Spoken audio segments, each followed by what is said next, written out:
Hi there, and welcome to Tucktuk's Trinkets and Terrain, and welcome to Terrain Tips. This is going to be a sporadic series where I'm going to show you how to use a new material or a new technique that I haven't seen anywhere else. In this episode, I'm going to be showing you how to use googly eyes to make really convincing looking bubbles for pools of liquid.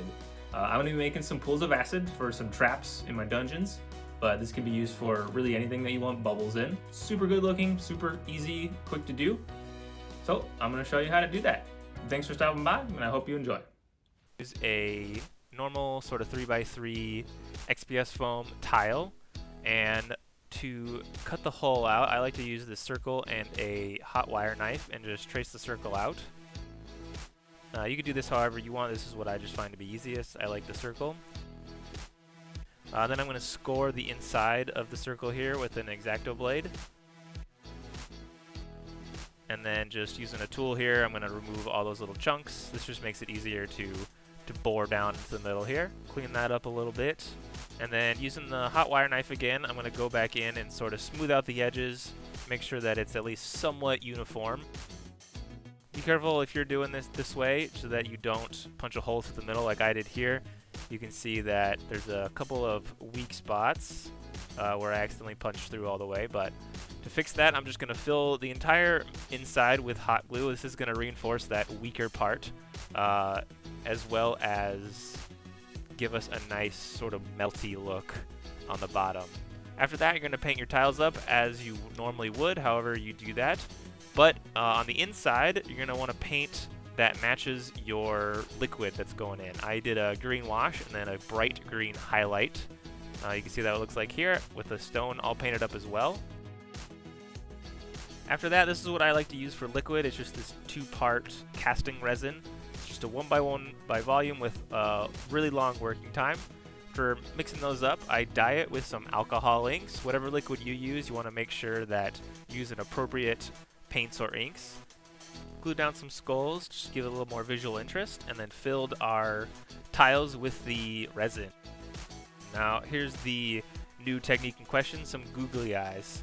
So I grab a whole bunch of different kinds here, and then very carefully, holding the googly eye in between my fingers, I'm going to use a very sharp X-Acto knife and cut the sort of plastic cap off of the base.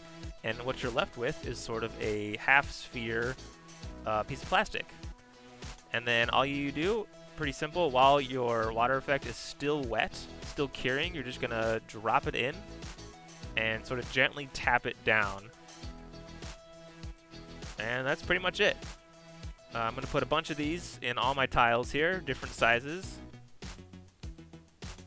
And this is after it has cured. You can see the bubbles look really convincing, really awesome, but my surface of the acid is a little too smooth. So to fix that, I'm going to take some gloss Mod Podge and with a bristly brush just sort of stab that on. I learned the hard way that you don't want this to be too thick, otherwise it doesn't dry clear. It just leaves you these weird white patches, which if you're going for that sort of thing, you might be able to dye your Hot Podge to a different color, make it a little more interesting. And then once that is all dry, the tiles all done. I think they look really awesome. You see the Mod Podge gave the top surface of the acid a really nice texture. So here's a little dungeon setup. Our cultist is going to sacrifice this noble if our adventurers don't get there, but the rogue is enticed by some treasure, and they unwittingly fall into our acid trap. Really nice and easy to swap that in and out. You can see it looks really awesome on the table. Gives a nice pop of color as well, rather than just the dull grays on the stone tiles.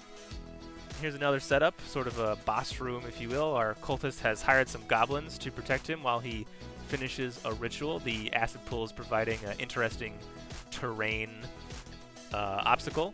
And when our rogue moves up, our cultist, who is presumably a caster, uses spells such as Gust of Wind to knock our poor rogue into the pool of acid. Just makes combat a little more interesting. I made 4 of these. This is probably way more than I'll ever use, but I do like the variation, and if I want to make a really cool boss room like the previous one I just showed, then I can do that. So that's how to make bubbles using googly eyes. I think it's a really convincing effect. It's super cheap, super easy. Obviously the hardest part is waiting for the whatever water material you're using to dry. But, you know, as far as things go, that's not too bad. If you like this video, please hit the like button. If you know anybody who think might get a use out of this, please share this video with them. If you tried this yourself, please leave a comment. I would love to hear how it goes. Maybe send me a picture if you make one yourself. If you want to see more videos, please subscribe. I post videos every other Friday. This is an off week, so this is not a normal post. You'll get one in a week from now if you subscribe. But more than anything, thank you so much for stopping by. I hope to see you next time.